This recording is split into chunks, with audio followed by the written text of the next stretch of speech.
नमस्कार, मी शिवांगी शर्मा आणि आपण पाहत आहात तळोदा वृत्तांकन न्यूज। चला जाणून घेऊया आजच्या ताज्या बातम्या। रक्ताने माखलेला मांडव। पिंपळनेरमध्ये आनंदाच्या अक्षतांवर रक्ताचे सडे। भरलग्नात तिघांची निर्घृण हत्या।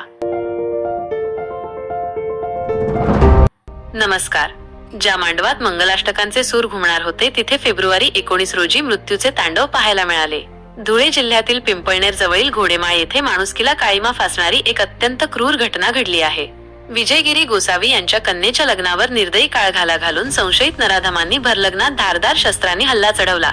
या रक्तरंजित संघर्षात एकाच कुटुंबातील तिघांचा जागीच बळी गेला असून संपूर्ण जिल्हा या घटनेने हादरून गेला आहे।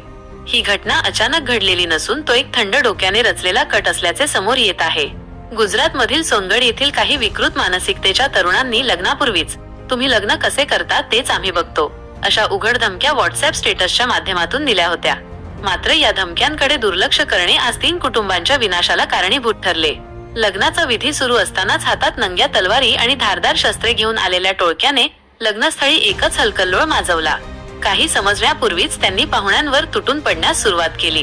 या भीषण हल्ल्यात सुरेश सुपडूगिरी गोसावी, साहिल सुरेश गिरी गोसावी, देवेंद्र ज्ञानेश्वर पवार या तिघांचा क्रूरपणे खून करण्यात आला, तर पंकज गोसावी आणि सागर गोसावी हे रक्ताच्या थारोळ्यात पडले असून त्यांची मृत्यूशी झुंज सुरू आहे।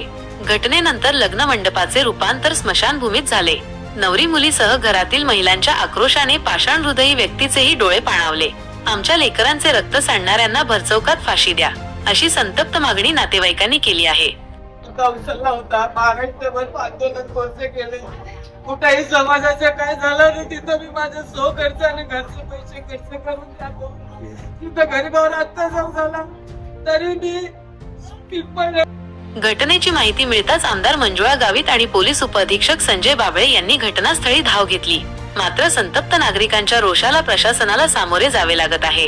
प्रशासनाला विचारलेले बोचरे प्रश्न विचारले जात आहे, ते म्हणजे डिजिटल धमक्या मिळूनही पोलीस यंत्रणा सुस्त का होती? लग्नाच्या मांडवात शस्त्रधारी नराधम इतक्या सहज घुसलेच कसे? गुन्हेगारांना कायद्याचा धाक उरला नाही का? जनतेकडून सर्वत्र हीच चर्चा होत आहे। पिंपळनेर पोलिसांनी आरोपींच्या शोधासाठी पथके रवाना केली असून परिसरात तणावपूर्ण शांतता आहे। या नराधमांना जोपर्यंत अटक होत नाही आणि त्यांना फाशीची शिक्षा सुनावली जात नाही तोपर्यंत धुळेकरांचा हा संताप शमणार नाही।